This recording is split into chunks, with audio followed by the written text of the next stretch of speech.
Buenas tardes familia, bienvenidos una vez más a nuestro estudio de Romanos. Estamos muy contentos de que nos esté acompañando. Mi nombre es Leslie y hoy vamos a estar en el capítulo 1 de Romanos aún, leyendo los versículos 18 al 32. Y antes de comenzar, antes de leer nuestros versículos, quiero recordarles que nuestro estudio bíblico está diseñado para nuestros hombres y nuestras mujeres adultas que desean estudiar la palabra de Dios. Y digo esto porque si usted leyó esa sección esta semana, sabe que los temas que habla Pablo en estos versículos son temas bastante fuertes. Tal vez que usted en su hogar no habla con mucha frecuencia y como sabemos que estamos en sus casas o no sé de dónde ustedes pueden estar viendo esto, pero queremos recordarles que por favor usen la discreción si sus hijos están presentes, ya que nuestro estudio está diseñado para adultos. Así que por favor, padres, estén conscientes. La semana pasada nuestro pasaje concluyó con uno de los versículos más conocidos del Evangelio y nuestro versículo que también es el lema de nuestro año de este estudio de Romanos, y se los voy a leer para recordarles, dice: porque no me avergüenzo del Evangelio, porque es poder de Dios para salvación a todo aquel que cree, al judío primeramente y también al griego, porque en el Evangelio la justicia de Dios se revela por fe y para fe, como está escrito, mas el justo por la fe vivirá. El Evangelio es el poder de Dios para nuestra salvación.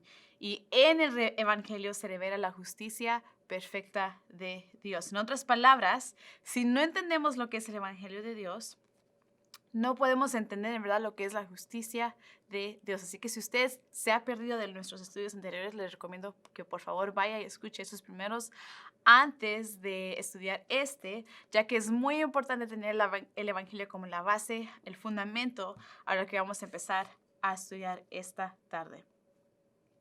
Entonces, como dije, el Evangelio y la justicia van de par en par. Y Dios sabemos que es un Dios de justicia. Y para comprender esta justicia, también es necesario hablar de la ira de Dios.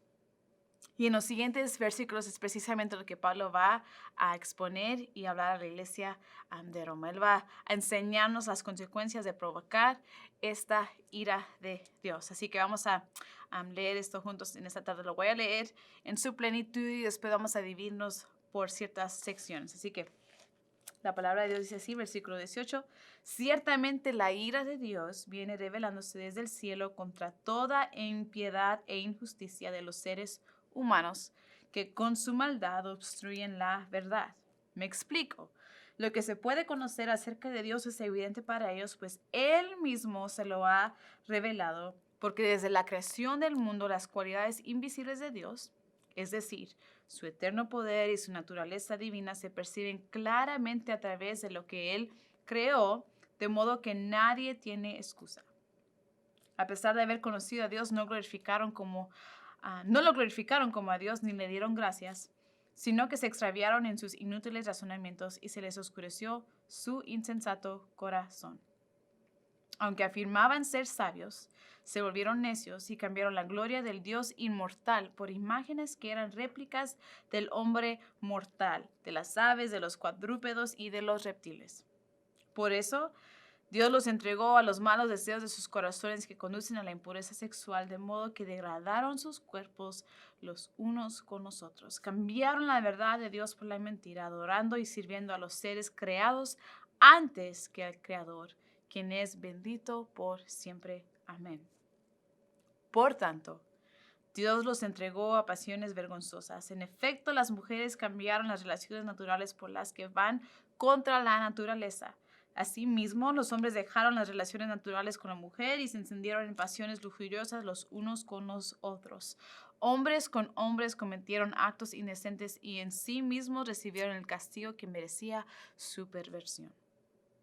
Además, como estimaron que no valía la pena tomar en cuenta el conocimiento de Dios, Él a su vez los entregó a la depravación mental para que hicieran lo que no debían hacer. Se han llenado de toda clase de maldad, perversidad, avaricia y depravación. Están repletos de envidia, homicidios, disensiones, engaño y malicia. Son chismosos, calumniadores, enemigos de Dios, insolentes, soberbios y arrogantes. Se ingenian maldades, se rebelan contra sus padres. Son insensatos, desleales, insensibles, despiadados.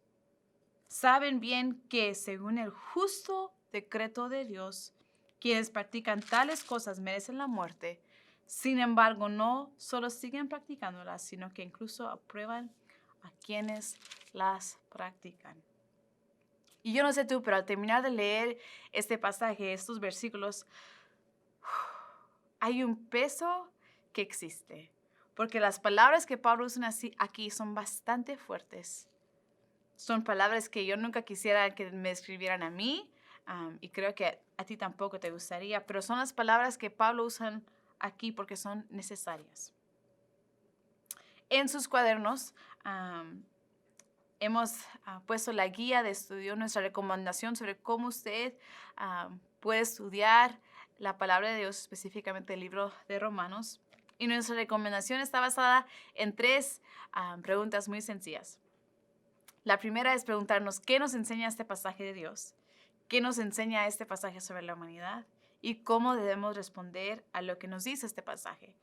Y creo que en un pasaje complejo y pesado como esto nos provee el mejor bosquejo para nuestro estudio de esta tarde. Así que intentaremos precisamente contestar estas preguntas el día de hoy. Lo primero es, ¿qué nos enseña esto de Dios? ¿Qué nos revela del carácter de Dios este pasaje? Y lo primero que Pablo nos dice y que nos deja claro es que Dios se revela a sí mismo a los seres humanos. Ahora, tú y yo sabemos esto, pero no tomemos eso por alto.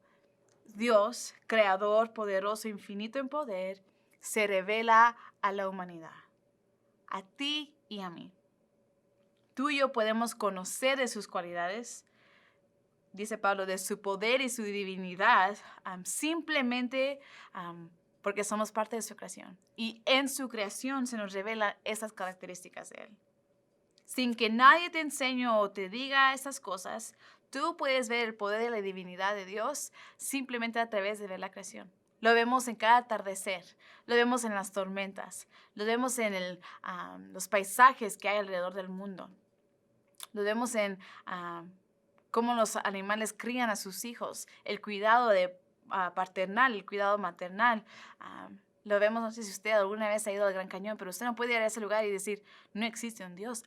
Algo claramente creó esto y toda la creación nos señala hacia Dios. Y aquí Pablo lo deja una vez más bien escrito que nadie tiene excusa de no conocer de Dios. Nadie tiene excusa. El Dios poderoso existe. Él es el creador. Y todos por nuestra naturaleza sabemos que debemos rendir cuentas a este Dios poderoso. Pero, como dice Pablo aquí, obstruimos la verdad. Esa es la verdad y nosotros la obstruimos. Pero nadie está sin excusa, iglesia. A todos se nos ha revelado ciertas características de Dios. Y creo que uno de los ejemplos más básicos de eso es que podemos regresar a la historia miles y miles de años atrás y ver civilizaciones antiguas y todas señalan a un Dios creador. ¿Quién les enseñó a esas civilizaciones esto? Nadie. Dios mismo se nos ha revelado y podemos confiar en su revelación, en el carácter de quien nos enseña que Él es. Luego sigue Pablo diciendo que su ira se revela contra toda impiedad e injusticia. ¿De quién? ¿Contra quién es esta impiedad e injusticia? La ira que se revela de Dios a través de esto. Y la respuesta es del hombre, de la humanidad. Ciertamente la ira de Dios viene revelándose desde el cielo contra toda impiedad e injusticia de los seres humanos, dice la palabra de Dios, que con su maldad obstruyen la verdad. Ahora, estas dos palabras, impiedad e injusticia. La impiedad quiere decir, en verdad, la maldad, la perversidad, la falta de reverencia. La impiedad existe entre la humanidad hacia Dios. Ahí podemos ver la impiedad. Y la injusticia es la maldad, iniquidad que existe entre hombres o entre nosotros con otros hombres. Las dos relaciones aquí impactadas son como seres humanos hacia Dios y como seres humanos con los demás. Nuestro pecado, nuestra maldad, nuestras iniquidades afectan nuestra relación vertical con el Dios Padre y horizontal con otros seres humanos. La otra cosa que nos enseña esto de la humanidad es que, como dije al principio, podemos conocer a Dios. Podemos conocer al Dios infinito y Dios poderoso. Mas, sin embargo, después de conocerlo, la verdad que existe aquí es que escogemos vivir sin glorificarlo, ni agradecerle. La gente a la que Pablo se está dirigiendo les está diciendo, ustedes conocen de Dios, mas deciden crear por sí mismo a otros dioses. Y esto bíblicamente se llama idolatría. Idolatría, poner a otros dioses, poner a otras cosas antes del Dios verdadero. Iglesia, conocer a Dios no es suficiente. Toda la creación conoce de Dios. Pero tú y yo somos llamados a vivir una vida que glorifica a Dios. Una vida llena de agradecimiento. Eso es a lo que Dios nos ha llamado. Y una de las preguntas importantes que nos deberíamos de hacer al leer este pasaje es, en verdad, ¿de quién está hablando Pablo? Esta gran lista de descripciones de la que nadie queremos ser parte, ¿a quién se la está dirigiendo? Se la está escribiendo la iglesia de Roma, pero está hablando de los romanos. Es ellos a los que se refiere, y la verdad es que la encontramos en ese mismo pasaje, en el versículo 18. Los seres humanos. Todo ser humano. Esos versículos se aplican a todo ser humano. Nadie se queda corto de encontrarse en estos versículos. El salmista David, en el capítulo 14 de Salmos, dice así: desde el cielo el Señor contempla a los mortales para ver si hay alguien que sea sensato y busque a Dios. Pero todos se han descarriado. A una se han corrompido. No hay nadie que haga lo bueno. No hay uno solo. Uno solo. Así que si tú al leer estos pasajes los leíces como en tercera persona pensando que se referían a alguien más, déjame decirte en esta tarde que en verdad este pasaje se refiere a todos nosotros. Todos nosotros. No hay ninguno bueno dentro de nosotros. Y Pablo volverá a seguir exponiendo esta verdad en los siguientes capítulos. Es más, no volveremos a hablar de la gracia y de la justicia que tenemos a través del Evangelio hasta el capítulo 3 de Romanos, porque Pablo quiere que la iglesia en Roma sienta en verdad la gravedad de nuestro pecado como la humanidad. Todos hemos caído cortos de la gloria de Dios, nos dirá más adelante. Así que versículo 19, me explico. Se puede conocer acerca de Dios lo que es evidente, por lo menos las cualidades invisibles de Dios, de su eterno poder y su naturaleza divina. Y nadie tiene excusa. Podemos glorificar a Dios, pero escogemos no hacerlo, ni darle gracias. Dice el versículo 21, sino que se extraviaron en sus inútiles razonamientos y se les oscureció su insensato corazón. Aunque afirmaban ser sabios, se volvieron necios y cambiaron la gloria del Dios inmortal por imágenes que eran réplicas del hombre mortal, de las aves, de los cuadrúpedos y de los reptiles. Ahora aquí es la primera de dos declaraciones que Pablo hace sobre lo que nosotros como humanos hacemos, intercambios que hacemos de Dios. Número 1, la primera cosa es que cambiamos la gloria de Dios por la gloria propia. Cambiamos la gloria de Dios, que solo le pertenece a Él, por la gloria propia. Tú y yo fuimos creados para dar gloria, para adorar.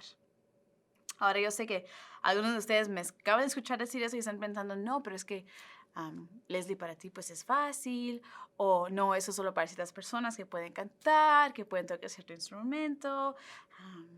Y la respuesta es que eso es completamente incorrecto. Todos fuimos para adorar. Y no me refiero solo hacia el área musical, sino que con nuestras vidas enteras sirven para adorar.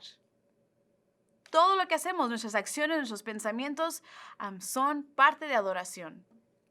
La pregunta es, ¿a quién es dirigida esa adoración? Porque la respuesta correcta sería que se la dirigiéramos siempre a Dios, pero desafortunadamente esa no es la verdad, iglesia. Eso no es la verdad de lo que hacemos. En nuestra composición humana, Dios creó la necesidad de adorar. Y esta necesidad está tejida en todo lo que somos, en cada una de nuestras identidades. Y esta necesidad es buena. Porque Dios lo que diseña, lo diseña bueno y perfecto. Esta necesidad de adorar es perfecta. El problema es que tú y yo decidimos adorar las cosas equivocadas.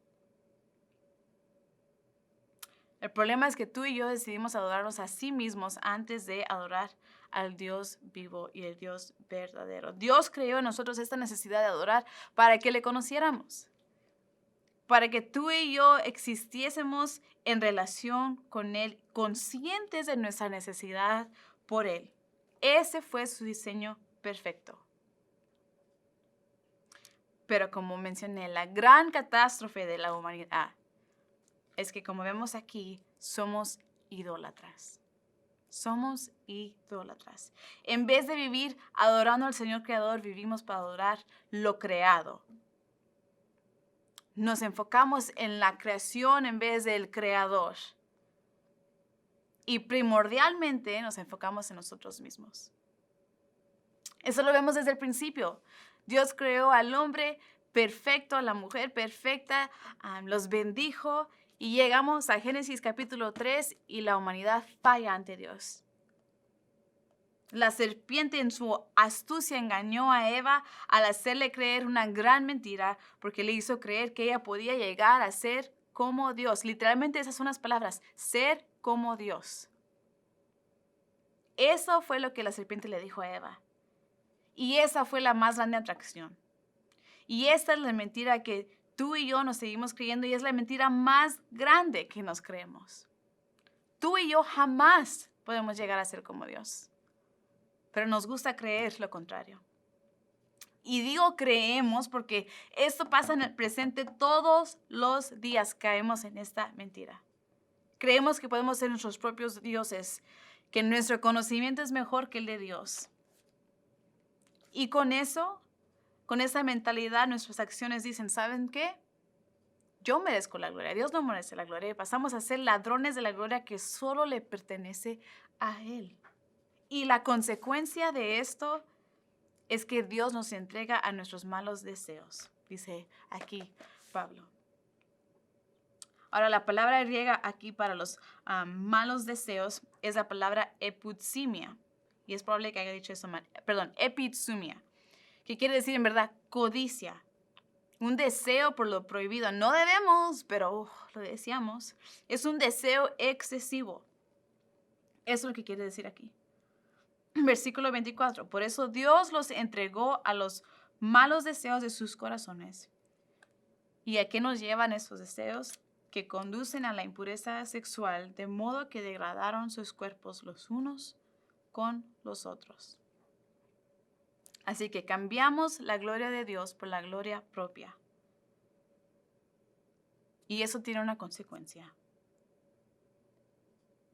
Y la vemos aquí. Que Dios nos entrega a la epithumia, a nuestros malos deseos que conducen a la impureza sexual. Ahora, la segunda declaración que hace Pablo empieza en el versículo 25, inmediatamente después, que dice, cambiaron la verdad de Dios por la mentira. Cambiaron la verdad de Dios por la mentira, adorando y sirviendo a los seres creados antes que al Creador, quien es bendito por siempre. Y ese es punto número 2. Cambiamos la verdad de Dios por la mentira. Y la verdad es que solo hay un Dios. Y si nosotros no adoramos a este Dios, adoraremos a algo más en su lugar. Nos adoraremos a nosotros mismos. La segunda mentira que deriva de la primera mentira es que podemos satisfacernos nosotros mismos. No solo no quiero adorar al Dios verdadero, pero no quiero creer la verdad que Él es mi satisfacción. Yo puedo ser mi propia satisfacción. Y creemos esta mentira.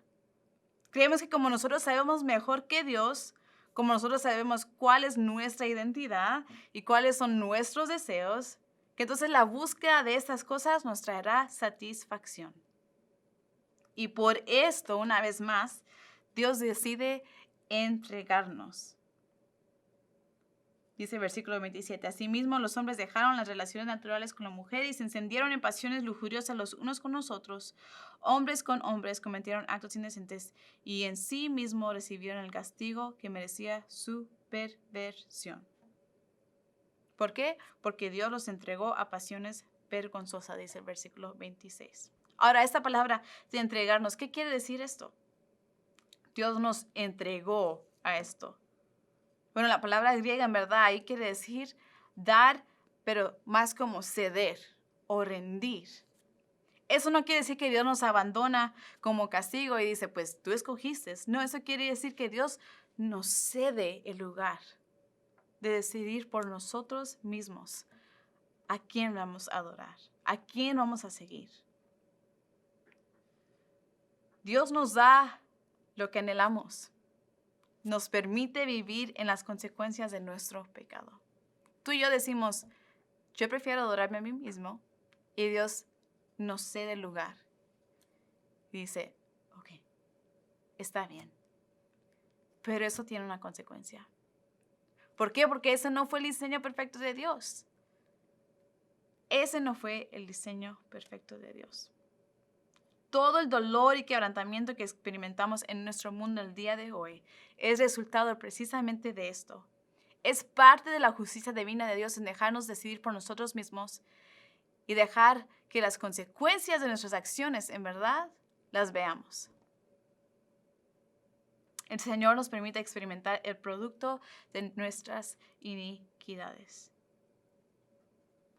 Ahora sabemos, lo acabamos de leer, que en los siguientes versículos Pablo habla sobre la homosexualidad. Pero quiero dejar en claro que este pasaje no se trata de la homosexualidad. El propósito de Pablo en escribir estas palabras es el exponer la condición del corazón humano, la condición de nuestros corazones. Es exponer que al centro de todos nuestros pecados, existe un vínculo común que es la idolatría. Y esa es la raíz de todo pecado. Es que fallamos a poner a Dios por sobre todas las cosas. Amarlo a Él y solo a Él con todo lo que somos. La homosexualidad es simplemente otro tipo de pecado que surge como consecuencia de la idolatría. Es simplemente, como dice aquí la palabra griega, otra epithumia, otro deseo. Todos, absolutamente todos tenemos deseos malos dentro de nuestros corazones. Pero son deseos verdaderos, tangibles, que hacen todo lo posible por gobernar nuestras vidas. Y nosotros decidimos si se los permitimos o no. Para aquellos que pueden escuchar tal vez no se identifican con el homosexualismo, puede ser fácil señalar esto y decir, ay, pero es que ese es el peor pecado. Y eso no es así. Ese pecado no es peor que el tuyo, no es peor que el mío. Pecado es pecado. Déjame recordarte que Pablo le está hablando a toda la humanidad, que todos caemos en esto, que no hay ningún solo justo, no hay un solo bueno. Así que si no te identificas en esos versículos entre el 24 y el 27, tal vez puedes pensar, me salvé. Pero la verdad es que no es así. Porque si no te encuentras en esos versículos, te deberías encontrar entonces en los que siguen en el 28 al 32, porque absolutamente todos debemos encontrarnos en estas palabras de Pablo. El reino de Dios no tiene ningún rango de pecados. No hay ni un pecado que sea mejor que el otro. Pecado es pecado, punto. Y incluso Pablo nos deja esto en claro en el orden que él pone los pecados en estos versículos. No sé si te diste cuenta, pero Pablo menciona el homicidio entre la envidia y las disensiones. En otras palabras, los pleitos. ¿Cómo? ¿Cómo? Son cosas completamente diferentes. Una es mucho peor que la otra, podríamos pensar, pero no. Pecado es pecado. Así que recuerda que esto aplica para todos nosotros.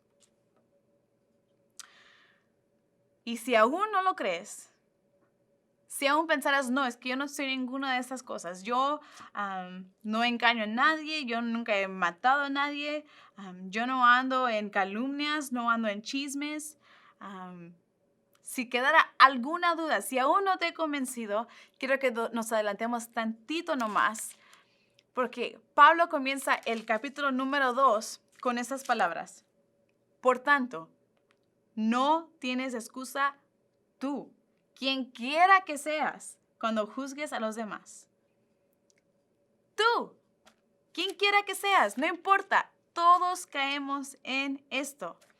Y sí, todos, tú y yo, todos practicamos la idolatría en nuestras vidas a lo diario.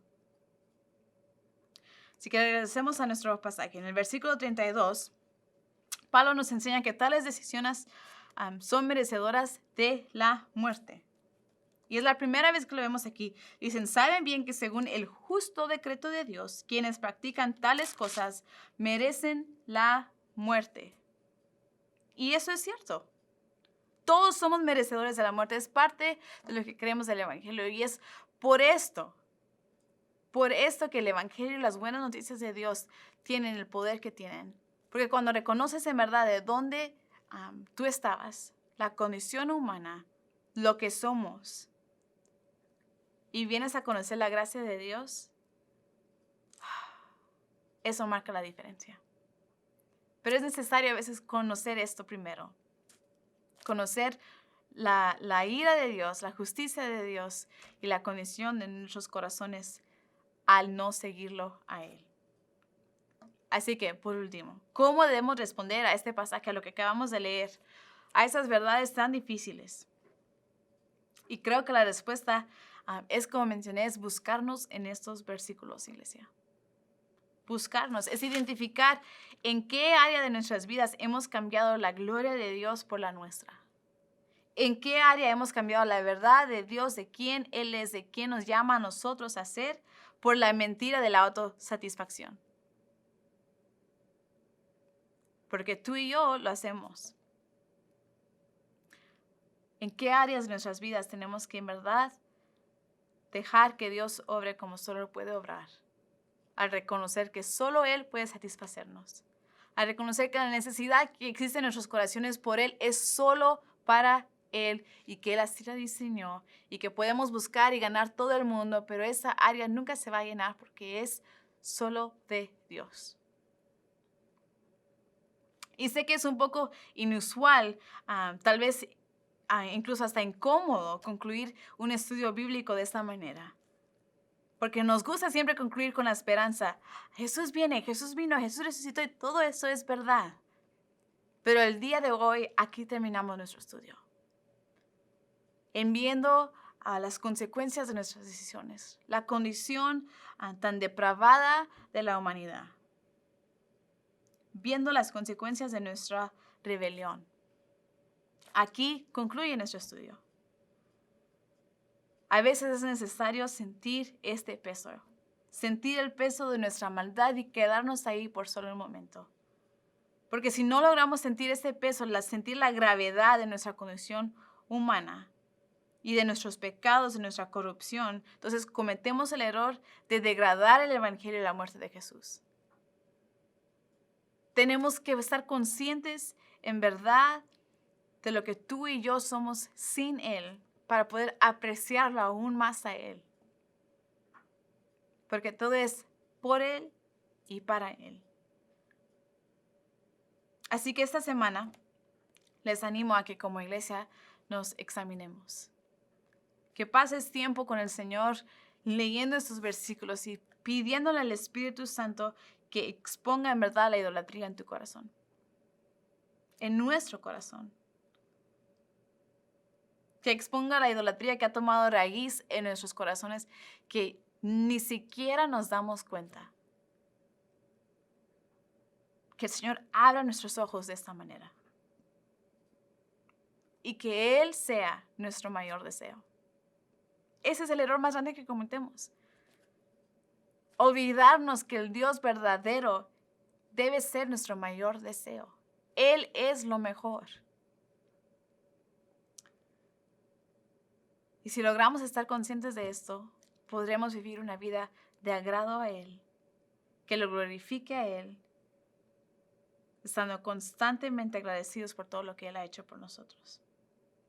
Nuestra oración es que al encontrarnos en esos versículos, su Espíritu nos ayude a buscar por sobre todas las cosas su gloria y su verdad. Porque todo es para Él, por Él, en honor a su nombre. Y tú y yo fuimos diseñados a traerle la gloria a Él, a adorarle con todo lo que somos, con nuestras acciones, pero incluso también con nuestros pensamientos. Así que, iglesia, este es mi reto para ti en esta semana. Búscate en estos versículos. Siente la gravedad de nuestras decisiones. Y ahí en nuestra gravedad, en el peso de nuestro pecado, en el peso de nuestras consecuencias, también encontraremos a Jesús y las buenas noticias de su evangelio. Que el Señor te bendiga.